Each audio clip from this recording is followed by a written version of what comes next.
Sahabat YKB, salam jumpa kembali dalam acara Injil dalam Melodi bersama saya, Erika Trisnadi. Sahabat YKB pasti kenal dengan melodi ini.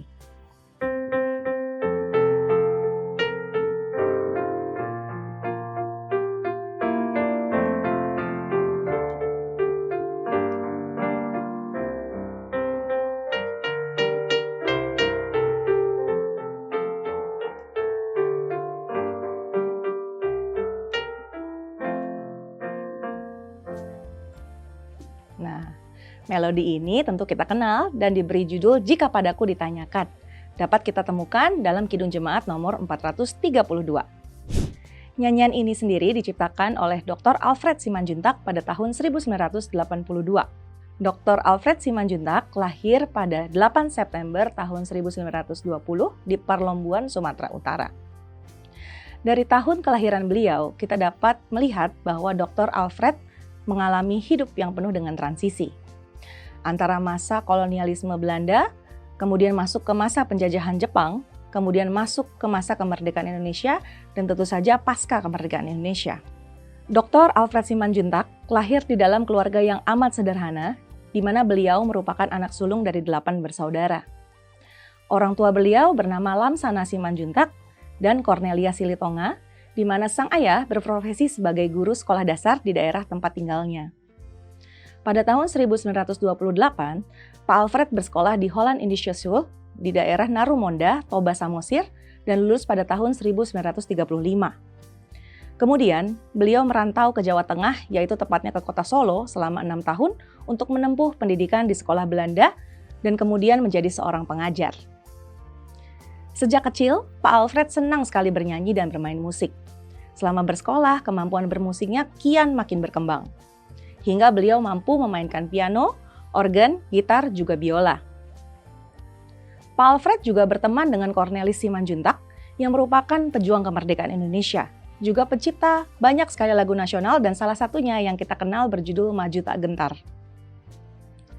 Setelah lulus dari HIKS, Pak Alfred mengajar di sekolah rakyat daerah Kutoarjo, Madiun, dan Semarang. Pada tahun 1943, beliau juga menjadi guru menyanyi di Sekolah Rakyat Sempurna Indonesia yang didirikan beberapa tokoh nasional seperti Bader Johan dan Wongso Negoro. Dan di tahun yang sama, beliau menciptakan lagu Bangun Pemudi-Pemuda yang masih kita nyanyikan hingga sekarang. Beliau juga berteman dengan Bapak Liberty Manik, seorang komponis yang kemudian menjadi pengajar musik di Institut Seni Indonesia Yogyakarta. Kemudian, pada tahun 1950, Pak Alfred melanjutkan pendidikan di Fakultas Sastra Universitas Indonesia, kemudian melanjutkannya kembali dengan belajar bahasa Belanda di 3 universitas berbeda pada tahun 1954. Selain menjadi guru pengajar dan guru menyanyi, Pak Alfred pun berkarir menjadi seorang wartawan di sebuah surat kabar bernama Sumber di Jakarta pada tahun 1946 sampai 1949. Beliau juga bergabung dalam Badan Penerbit Kristen Gunung Mulia selama 35 tahun. Kemudian pada tahun 1967, beliau menggagas berdirinya Yayasan Musik Gereja atau yang kita kenal dengan nama Yamuger dan masih terus berkarya hingga sekarang. Gelar Dr. Honoris Causa diperoleh dari St. John University atas pengabdiannya dalam bidang pendidikan yang telah ditempuh selama 60 tahun. Pak Alfred Simanjuntak wafat pada 25 Juni 2014 di usianya yang ke-93 tahun. Namun, karya-karya beliau yang erat dengan semangat, daya juang, dan jiwa patriotik masih terus berdampak bagi kita saat ini. Termasuk nyanyian yang kita bahas dalam episode kali ini. Diciptakan Pak Alfred Simanjuntak pada tahun 1982. Keseluruhan syairnya bicara tentang tugas para umat Kristen dan orang-orang percaya untuk menyebarkan kabar baik ke seluruh dunia. Syair di bait pertama, jika kita baca, diadaptasi dari Lukas 4 ayat 18-20, di mana Yesus membaca gulungan kitab Nabi Yesaya. Nasnya tertulis, Roh Tuhan ada padaku, karena Ia telah mengurapi aku untuk menyampaikan kabar baik bagi orang-orang miskin. Ia telah mengutus aku untuk memberitakan pembebasan kepada orang-orang tawanan dan penglihatan bagi orang-orang buta. Untuk membebaskan orang-orang yang tertindas, untuk memberitakan tahun rahmat Tuhan. Namun, jika kita perhatikan syairnya, nyanyian "Jika Padaku Ditanyakan" ini bersifat sangat reflektif, di mana kita sebagai orang-orang percaya diberikan pertanyaan, apakah yang akan kita berikan, apakah yang akan kita beritakan pada dunia yang penuh dengan penderitaan? Jawaban kita sesuai yang tertulis di lagunya seharusnya mencerminkan apa yang Yesus teladankan. Syairnya berbunyi seperti ini. Kan ku sampaikan kabar baik pada orang-orang miskin, pembebasan bagi orang yang ditawan.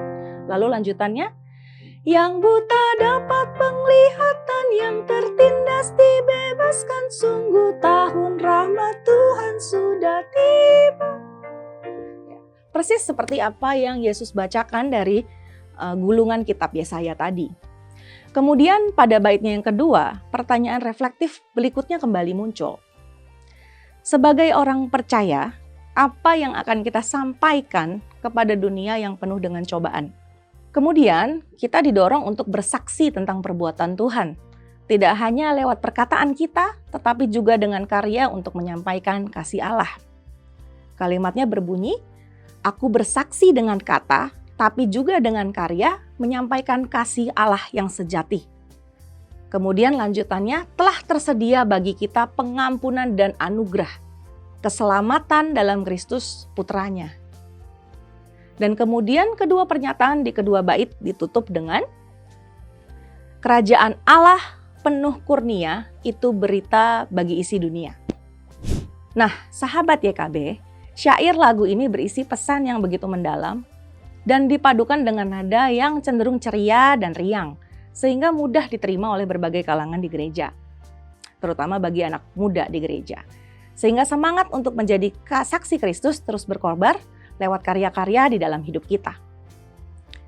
Syairnya, jika kita perhatikan kalimat per kalimat, agak panjang. Sehingga ketika kita bertugas mungkin sebagai pelayan musik ibadah, kita perlu cermat memilih tempo ketika kita menggunakannya. Dan kita juga perlu mempertimbangkan tempo agar kalimatnya tidak menjadi sulit diucapkan karena terlalu cepat. Namun juga tidak terlalu lambat sehingga kita kehabisan nafas ketika harus menyanyikan satu kalimat yang panjang. Nah, seperti sahabat YKB sudah ketahui, jenis iringan yang dapat kita gunakan nyanyian ini dapat yang bersemangat, contohnya seperti yang ini. Jika padaku ditanyakan apa akan ku beritakan pada dunia yang penuh dengan cobaan, dan seterusnya. Atau juga yang bersifat kontemplatif seperti yang saya mainkan di awal tadi. Nah, silahkan sahabat YKB yang merupakan pelayan musik ibadah mempertimbangkan dan memilihnya masing-masing ketika bertugas. Sebelum episode ini berakhir, saya mau menyampaikan suatu hal yang begitu menarik dari kalimat terakhir di nyanyian ini, di mana Pak Alfred Simanjuntak sebagai komposernya menunjukkan sudut pandang bahwa kabar baik, kabar keselamatan, sukacita, pengampunan, kasih yang sejati dari Allah Bapa bukan hanya diperuntukkan bagi kita orang-orang Kristen dan orang-orang percaya saja, tetapi bagi seluruh dunia. Kerajaan Allah yang penuh kurnia itu berita bagi seisi dunia.